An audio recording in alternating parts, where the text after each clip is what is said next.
제가 어른들께는 좀 죄송스럽지만은 요즘 나이를 좀 먹는 거를 몸으로 좀 느끼는 것 같습니다. 이게 자꾸 이게 부끄러워지는 것 같아. 이거 어른들이 많이 계신데, 나이 먹는 게 느껴진다는 게. 아니, 한 번은 이제 장례식장을 갈 일이 있어서 장례식장을 가는데 이제 운전을 해서 멀리 가야 되니까 슬리퍼를 신고, 구두를 손에다 들고, 이제 차로 이제 갔는데, 열쇠를 안 갖고 온 거예요. 집이 좀 멀어야지. 엄청 멀어서. 다시 집에 가서 열쇠를 가지고 이제 차에 타서 시동을 켜는데 이번엔 구두가 없어진 거예요. 여기 들고 있었는데 이게 어디 갔나? 한참을 찾았는데도 없는 거예요. 그래서 이제 나가서 또 집에 갔다 오고 이리저리 찾아봤더니 자동차 지붕 위에 있는 거예요. 지붕 위에다 놓고 이제 집에 가서 열쇠를 가지고 온 건데, 여러분들도 이런 경험들 많이 있으시죠? 근데 왜 이런 문제가 우리에게 생기나 봤더니 우리 뇌에는 이 기억을 저장하는 장소가 있는데 이 기억을 저장하는 장소의 이름을 해마라고 합니다. 여러분 요즘 다들 잘 알고 계시죠? 근데 이 해마는 오감을 통해서 이 자극이 오면 그것들을 다 기억해서 단기 기억 형태로 이 저장을 한다고 합니다. 그랬다가 이제 시간이 지나면 필요 없으니까 단기 저장들은 다 지워버리고 사라져버리는 거예요. 이게 이제 잠을 자고 눈을 감으면 머릿속에 단기 기억들이 사라지는 겁니다. 그런데 이 특정한 자극이 반복적으로 되면 그게 단기 기억에서 장기 기억으로 전환이 된다는 겁니다. 그래서 이 장기 기억으로 전환되는 기억들은 장기 기억 형태의 유전자가 돼서 우리 뇌에 자리를 잡게 되는 겁니다. 우리가 사물을 보거나 또는 그것을 만지거나 이렇게 느끼지 않았는데 그것을 생각할 때 그게 기억이 난다면 그 정보는 이미 우리 안에 장기 기억 형태의 유전자로 해마에 기록되어 있다는 겁니다. 이제 여러분들의 뇌에 어떤 장기 기억이 있는지 제가 지금부터 한번 실험을 해보도록 하겠습니다. 이제 제가 단어를 이야기하면 여러분들이 여러분 머릿속에 있는 해마에서 이 장기 기억 유전자를 빼내시면 되는 거예요. 자, 이제 문제 나갑니다. 조시는 분들 옆에서 깨워주시고. 잘 들어보세요. 짜장면. 기억나십니까? 이 자장면이 갑자기 기억이 난다는 것은 내가 뭘 하지 않았는데도 내가 지금 내 해마 속에 있는 자장면 유전자를 꺼내낸 거죠. 우리 뇌는 자장면을 먹으면서 그 향과 맛과 모양과 이 여러 가지를 단기적으로 기억을 했다가 우리 나이가 몇 살인데 짜장면 몇 번 먹어봤겠어요. 계속 먹어보고 그것을 이제 보면서 그게 이제 장기 기억 유전자로 우리 해마 속에 있는 거예요. 그래서 우리가 짜장면만 해도 먹지 않고 또 보지 않아도 나 자꾸 이렇게 침이 나거든요. 그 자장면이 바로 생각이 나는 겁니다. 근데 여기서 문제가 뭐냐면 자장면이 기억이 나지 않는다라면 이 세 가지 유형 중에 하나인 거예요. 하나는 태어나면서부터 한 번도 짜장면을 먹어보지 않은 사람들.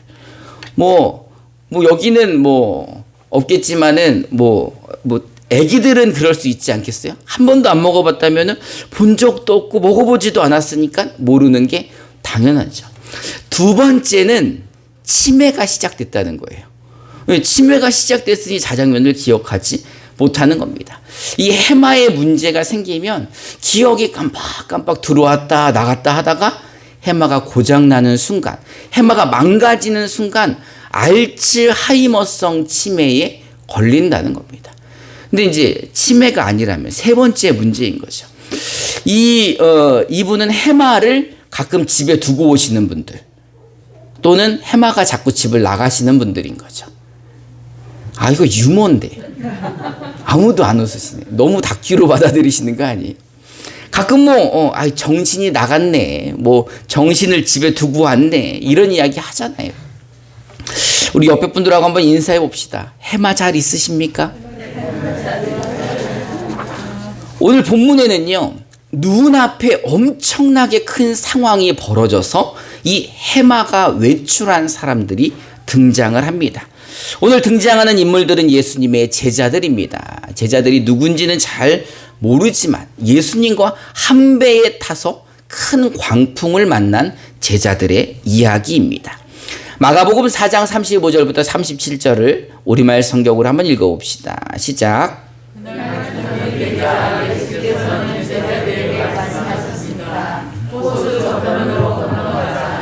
제자들은 사람들을 뒤로하고 이웃을 대하게 계신 그대로 오고 갔습니다. 그러자 다른 배도 함께 따라갔습니다. 그때 매우 강한 바람이 불어와 파도가 배 위로 울리쳐 배가 물에 잠기기 직전이었습니다. 오늘 본문 내용은 이 마가복음에만 기록되어 있는 내용입니다. 다른 복음서에는 이 내용이 이렇게 자세히 나오지 않습니다. 여러분, 마가복음은 누가 기록하였을까요? 마가가 기록했겠죠. 예.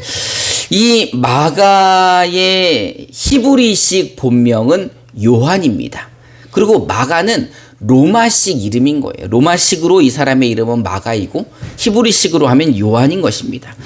그럼 이제 헬라어식으로 이야기하면은 마카베오라는 이름인데, 이 마카베오라는 이름을 발음할 때는 마커스라고 발음을 한다고 합니다.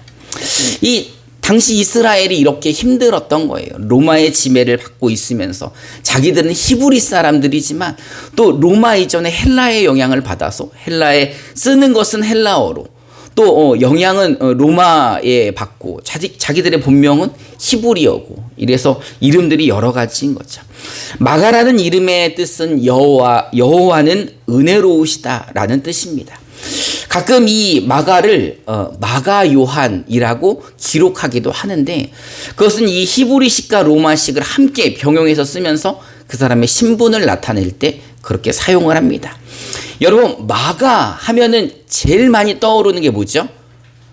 마가네 집에는 뭐가 있어요? 다락방이 있잖아요. 마가의 다락방에서 오순절 성령 체험이 있었잖아요. 120명의 사람들이 들어갈 만한 다락방이 있으신 분. 장로님이 있는 줄 알고 깜짝 손을 드셔서. 아니, 다락방에 120명이 들어갈 정도니 얼마나 여유로운 사람이에요. 굉장히 부잣집 아들인 거예요. 근데 이 마가 요한이 마가복음을 기록할 때 이는 아주 생생하게 그리고 자세히 기록한 걸로 유명합니다. 오늘 본문도 보면 이 자세하게 언제 기록했는지, 그 당시에 주변에 누가 있었는지, 어디서 누구랑 어떤 일이 생겼는지에 대해서 아주 자세하게 나옵니다.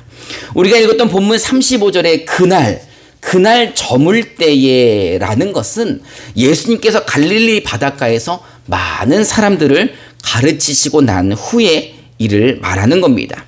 마가복음 4장 1절을 개역 개정으로 한번 읽어봅시다. 시작. 예수께서 다시 바닷가에서 가르치시니 큰 무리가 몰려들었는데 예수께서 바다에 떠 있는 배에 올라앉으시고 온 무리는 바닷가 이지에 있더라. 예수님은 당시의 인싸죠. 최고의 인싸.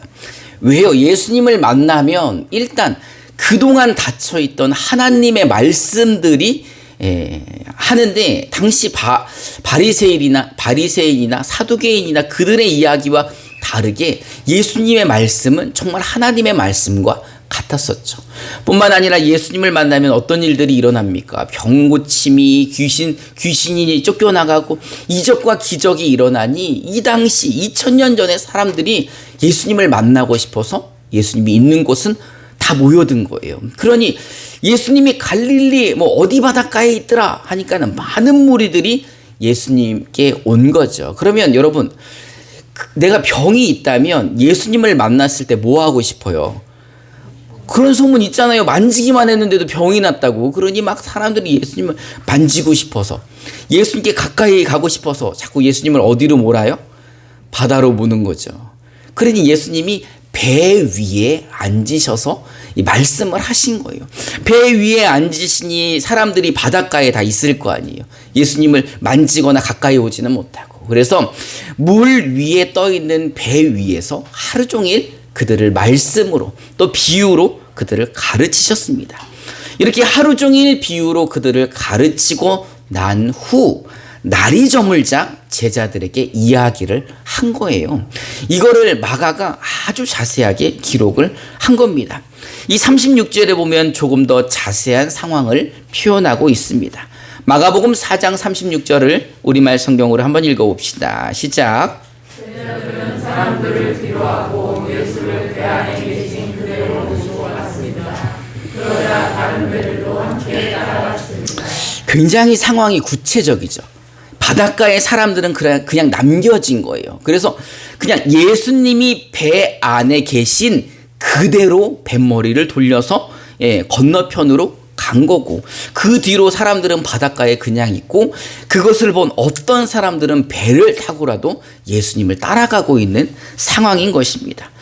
이제 예수님을 모시고 이 바다를 건너가고 있는데, 문제는 이 바다를 건너다 큰 광풍을 만나게 된 것입니다.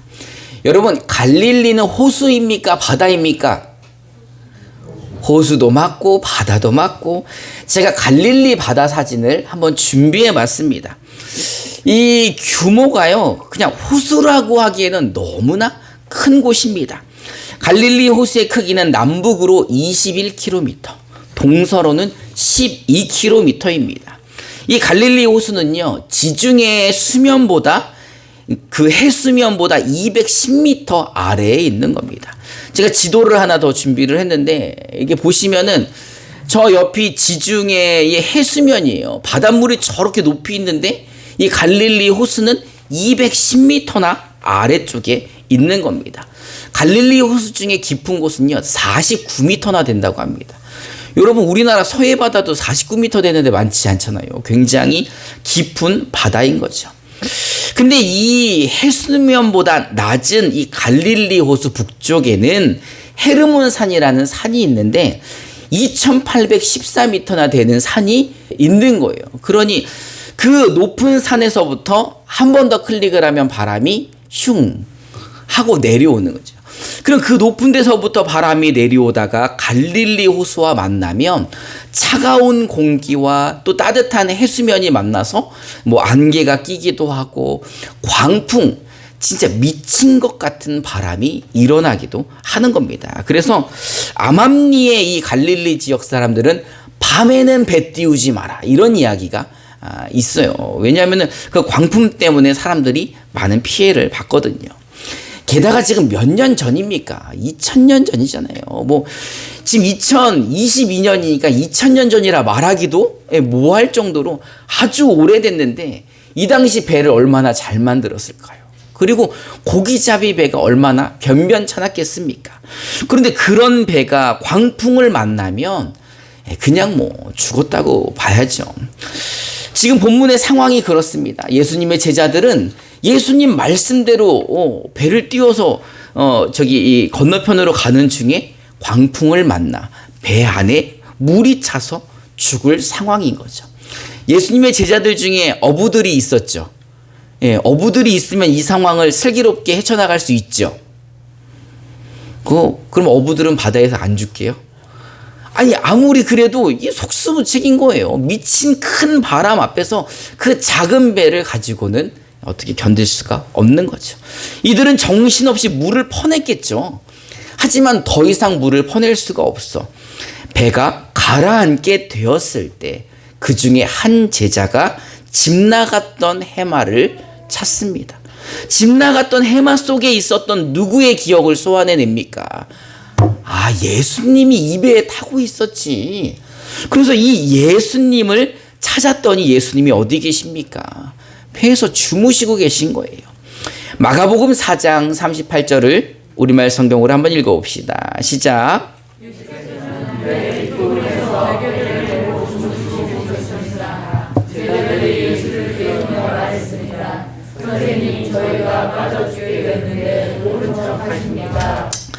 이 상황이 제자들인데, 지금 제자들의 상황이 어떤 상황이에요? 죽기 일보 직전인 거죠. 여러분, 운전하고 가다가 사고 날 때 왜 욕합니까? 죽기 일보 직전이니까 목숨 걸고 재산 걸고 운전하니까는 위험할 때 욕이 확 그냥 막 그냥 나오는 거예요. 지금 제자들은 죽기 일보 직전이에요. 물이 지금 가득 차가지고 물을 퍼내다가 정신 차려서 예수님을 보니까 배 뒷부분에서 게다가 뭘 베고 주무세요? 황마 진짜. 선생님만 아니었으면 지금 뭐 하는 거예요? 지금 배가 지금 가라앉게 생겼는데. 그러니 선생님 지금 저희가 빠져 죽게 됐는데 모른 척 하시는 겁니까? 라고 예수님께 화를 내는 겁니다. 예수님께 성을 내는 거예요. 그러자 예수님께서 일어나셔서 바람을 꾸짖고 파도에게 명령을 하십니다. 마가복음 4장 39절부터 40절을 우리말 성경으로 한번 읽어봅시다. 시작. 예수께서 일어나셔서 바람을 꾸짖으시고 파도에게 명령하셨습니다. 고요하라 잠잠하라. 그러자 바람이 멈추고 호수가 잔잔해졌습니다. 예수께서 제자들에게 말씀하셨습니다. 왜 그렇게 무서워하느냐? 아직도 믿음이 없느냐? 아직도 믿음이 없느냐? 내가 너희와 함께 하는데 아직도 그렇게 믿음이 없고 아직도 그렇게 무섭니? 라고 예수님이 물어보십니다. 여러분, 주님이 우리와 함께 하시는데 아직도 무서우십니까? 여러분, 아직도 그렇게 믿음이 없으십니까? 아이들에게는 아빠가 최고죠. 아빠랑 함께라면 어디든지 갈 수 있는 것 아닙니까? 우리 집에도 아직 어린 아이들이 있는데 그 중에 이제 이 4번이 아빠를 가장 신뢰합니다. 아직 생각이 이제 온전치 않으니까 그러겠죠. 그래서 무조건 아빠한테 하면 다 되는 줄 알고 아빠한테 도움을 구하죠. 그런데 이제 3번은 7세가 되더니 이제 의심이 들기 시작하는 거예요. 인양반이 완전하진 않구나. 이런 생각을 하는 거죠. 얼마 전에 이런 질문을 합니다. 아빠 예송이 누나 이겨? 그래서 내 신뢰도가 이렇게 떨어졌구나. 예송이 누나를 이기는지 이기지 못하는지 의심이 들 정도로 1번 예송이가 세거나 2번 아빠가 약하거나. 그냥 이 아이 마음속에 의심이 들어가는 순간 아빠에 대한 신뢰가 깨지는 거죠. 예수님의 제자들도 아직 예수님을 신뢰하지 못했던 것 같습니다. 마가복음 4장 41절을 우리말 성경으로 한번 읽어봅시다. 시작. 제자들은 크게 두려워하면서 서로 둥그러졌습니다. 도대체 이분이 누구시기에 바람과 파도까지도 경외하나. 도대체 이 사람은 누구인가? 우리 선생님이지만 병 고치는 것까지는 알지만 도대체 이분이 누구시길래 자연도 이 바람도 파도까지도 복종하는가? 여러분, 이분이 누구십니까? 하나님의 아들이시잖아요. 하나뿐인 독생자 외아들이신데 아주 특이하셔서 하나님과 동등한 위치에 있는 성자 하나님이십니다. 이 예수님은 하나님의 아들이시지만 그 하늘 영광을 버리시고 자기 백성들을 위해 지금 이 땅에 내려오셔서 그들과 함께 하시고 계신 거죠. 이제 그분은 어떻게 되십니까? 그들의 죄를 대신하여 십자가에서 죽으시고 3일 만에 부활하시고 그를 믿는 자들에게 구주가 되어주시는 메시아 그리스도이신 것입니다. 여러분 믿으십니까? 예수님을 믿는다는 것은 여러분 마음 가운데 누가 있다는 거예요? 주님이 계시다는 거죠. 여러분 마음이 어디 있습니까? 우리 예의상 심장이라고 얘기하는 우리 마음이 여기다 하지만 사실 우리 마음은 어디예요? 뇌잖아요, 뇌. 예수님을 믿는 사람들은 예수님의 기억이 장기 저장소인 해마의 유전자로 우리와 함께 있는 겁니다. 장기 기억 형태의 유전자로 예수님이 우리와 함께 하신다는 겁니다. 우리 마태복음 1장 23절을 개역개정으로 한번 읽어봅시다. 시작.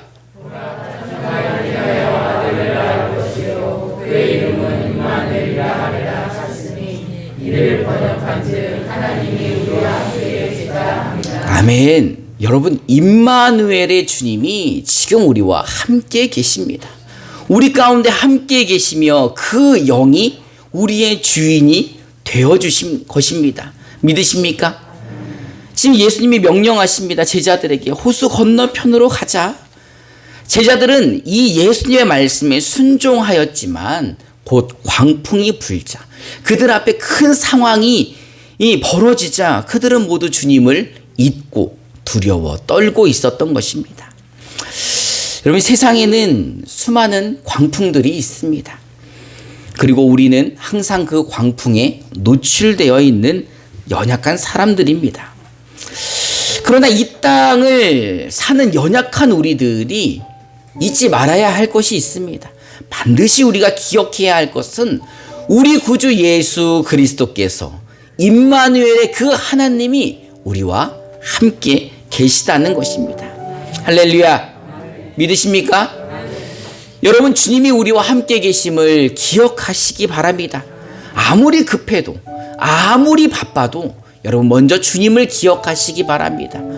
주님이 우리 마음 가운데에서 주무시지 않도록 여러분 그분을 기억해내고 그분께 도움을 청하고 그분을 깨워 일으킬 때 그분이 파도야 잠잠하라, 바다야 잠잠하라, 바람아 잠잠하라 라고 말씀하시는 겁니다. 여러분, 예수님이 우리의 길이고 우리의 생명이고 우리의 진리이십니다. 그분만이 우리의 참 도움이시고 참 평안이십니다. 그리고 그분보다 우리를 더 많이 사랑하는 사람은 없습니다. 이제 세상 광풍에 놀라지 마시기 바랍니다. 두려워하지도 마시기 바랍니다. 왜요? 주님이 우리와 함께 하시기 때문입니다. 여러분, 해마 속에 잠자고 계시는 주님을 깨우시기 바랍니다. 그리고 아무것도 염려하지 마시고 우리 주님께 도움을 청하시기 바랍니다. 그러면 우리 주님은, 우리를 사랑하시는 주님은 우리를 도우시고 우리를 지키시고 우리를 인도하실 것입니다. 이제 우리를 사랑하며 우리와 늘 함께 하시는 우리 주 예수 그리스도의 사랑으로 날마다 승리하시기를 주님의 이름으로 축원합니다. 이 시간 함께 찬송하면서 결단하는 시간 갖도록 하겠습니다.